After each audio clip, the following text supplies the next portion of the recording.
بسم اللہ الرحمن الرحیم۔ آج میں جو آپ کو قصہ سنانے والا ہوں وہ حضرت سلیمان علیہ السلام کا قصہ ہے، جو کہ قرآن مجید میں مختلف جگہوں پر بیان کیا گیا ہے۔ یہ کہانی حکمت، عدل اور اللہ کی نعمتوں کا شکر ادا کرنے کی بہترین مثال ہے۔ حضرت سلیمان علیہ السلام نہ صرف نبی تھے بلکہ ایک عظیم بادشاہ بھی تھے، جنہوں نے اپنے والد حضرت داؤد علیہ السلام کی جانشینی سنبھالی۔ اللہ نے انہیں بے شمار نعمتیں اور حکمت عطا کی، انہوں نے انصاف کے ساتھ حکومت کی۔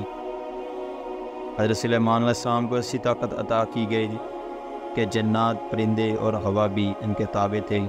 وہ پرندوں کی زبان سمجھتے اور ان سے ہم کلام ہوتے، اور جنات کے مختلف کاموں کو انجام دیتے، یعنی جنات آپ کے مختلف کام سر انجام دیتے جو اللہ کی خاص نوازش تھی۔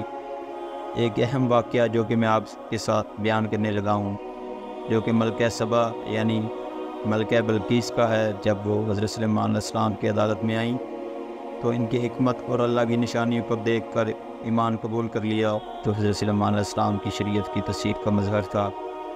ایک اور واقعہ جو میں آپ سے بیان کرنے والا ہوں وہ ہدہد پرندے کی رپورٹ کا ہے۔ جب یہ پرندہ غائب ہوا تو حضرت سلیمان علیہ السلام نے اس کی تلاش کی۔ ہدہد نے آ کر بتایا کہ ملکہ سبا کی قوم سورج کی عبادت کرتی ہے، جس پر حضرت سلیمان علیہ السلام نے ملکہ سبا کو پیغام بھیجا۔ ملکہ سبا حضرت سلیمان علیہ السلام کی دعوت پر ان کے دربار میں آئی۔ حضرت سلیمان علیہ السلام نے ان کے تخت کو ان کے آنے سے پہلے ہی اپنے دربار میں منگوا لیا تاکہ اس کی عقل اور ایمان کی جانچ کی جا سکے۔ ملکہ سبا نے حضرت سلیمان علیہ السلام کی حکمت اور اللہ کی نشانیوں کو دیکھ کر ایمان قبول کر لیا۔ حضرت سلیمان علیہ السلام نے ایک شفاف محل تعمیر کیا جس کے فرش کے نیچے پانی بہہ رہا تھا۔ جب ملکہ سبا محل میں داخل ہوئی تو انہوں نے فرش کو پانی سمجھ کر اپنی پٹلیاں اٹھا لی۔ حضرت سلیمان علیہ السلام نے بتایا کہ یہ شیشے کا فرش ہے، جس سے ملکہ سبا نے اللہ کی عظمت کو تسلیم کیا۔ حضرت سلیمان علیہ السلام کا واقعہ ہمیں حکمت، عدل اور اللہ کی نعمتوں کا شکر ادا کرنے کی تعلیم دیتا ہے۔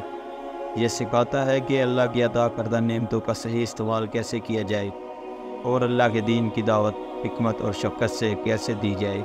اس ویڈیو کو دیکھنے کے لیے آپ کا شکریہ۔ اگر آپ کو یہ ویڈیو پسند آئی ہو تو لائک، شیئر اور سبسکرائب کرنا مت بھولیں تاکہ ہر آنے والی نئی اسلامی ویڈیو آپ کو ملتی رہیں۔